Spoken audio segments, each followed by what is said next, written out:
নির্বাচন করতে যা আজকে খোঁজ নেন আমাদের মতো যারা তৃণমূল আছে, একটা টাকা না নিয়ে নিজের পকেটের টাকা খরচ করে আমরা যারা নির্বাচন করেছি, আমরা যারা নিজেদের ব্যবসা বাণিজ্য সমস্ত টাকা যারা আমরা এই গত নির্বাচনে দলকে জিতানোর জন্য খরচ করেছি, তারা আজকে না খেয়ে আছে। মাননীয় প্রধানমন্ত্রী, তাদের সন্তানরা আজকে স্কুলে যেতে পারতেছে না, স্কুলের বেতন দিতে পারে না। মাননীয় প্রধানমন্ত্রী, মাননীয় প্রধানমন্ত্রী, এভাবে চলতে থাকলে এভাবে চলতে পারে না। মাননীয় প্রধানমন্ত্রী, এভাবে চলতে পারে না। মাননীয় প্রধানমন্ত্রী, আপনি আপনার যে সমস্ত নেতাদের দেখলে যে নেতারা ভাত পাইতো না, যে নেতারা টাকার জন্য বাড়িতে আসতো না, সেই নেতারা যখন কোটি কোটি টাকা নিয়ে চলে মাননীয় প্রধানমন্ত্রী, তখন আমাদের কষ্ট লাগে, লজ্জা লাগে। মাননীয় প্রধানমন্ত্রী, চরম লজ্জা লাগে আমাদের যে আমরা সেই শহীদ প্রেসিডেন্ট জিয়াউর রহমানের দল করি, আমরা সেই দেশ নেত্রী আপসীন নেত্রী খালেদা জিয়ার দল করি, এবং তারই ছেলে আজকে প্রধানমন্ত্রী, আর আমরা না খেয়ে আছি, আমার সন্তানদের পড়াশোনা করতে পারি না।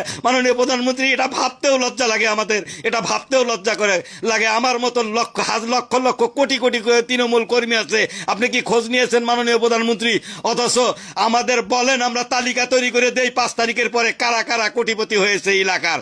আমরা ইউনিয়ন থেকে শুরু করে উপজেলা, থানা, জেলা, প্রত্যেকটা জায়গার নেতাদেরকে আমরা চিনি। 5 তারিখের আগে তারা কি করেছে, হ্যাঁ, কারা শেখ হাসিনার আমলে বিভিন্ন রকমের চাকরি বাণিজ্য করেছে, কারা শেখ হাসিনার আমলে বিভিন্ন রকমের সুবিধা নিয়েছে, তারা আজকেও বিএনপির সাথে বিএনপির সুবিধা নিয়ে চলছে। এগুলোকে সবাইকে আমরা চিনি। মাননীয় প্রধানমন্ত্রী, এই 5 তারিখের পরে আমার দোকান লুট হয়েছে বিএনপির মাধ্যমে।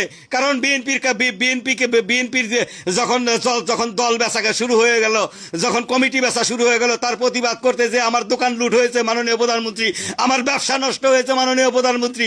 আমি আজকে সেই স্ত্রী সন্তান নিয়ে মাননীয় প্রধানমন্ত্রী আজকে রাস্তায় দাঁড়িয়ে আছে। মাননীয় প্রধানমন্ত্রী, আমার বলবো কার কাছে?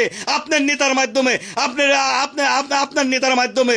আপনার নেতা যখন কমিটি বিক্রি করে, তার আত্মীয় স্বজন যখন লুটপাট শুরু করে দেয় 5 তারিখের পরে, সেটার প্রতিবাদ করতে গিয়ে আমার দোকান লুট হয়ে গেছে মাননীয় প্রধানমন্ত্রী।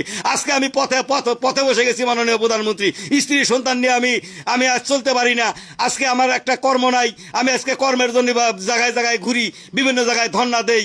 মাননীয় প্রধানমন্ত্রী, যে সমস্ত লোকজনকে আপনি বিভিন্ন প্রজেক্টে নিয়োগ দিয়েছেন, তার সে কোনো অংশে আমার যোগ্যতা কম নাই। মাননীয় প্রধানমন্ত্রী, আপনি আমার সিভিটা নিয়ে দেখতে পারেন। মাননীয় প্রধানমন্ত্রী।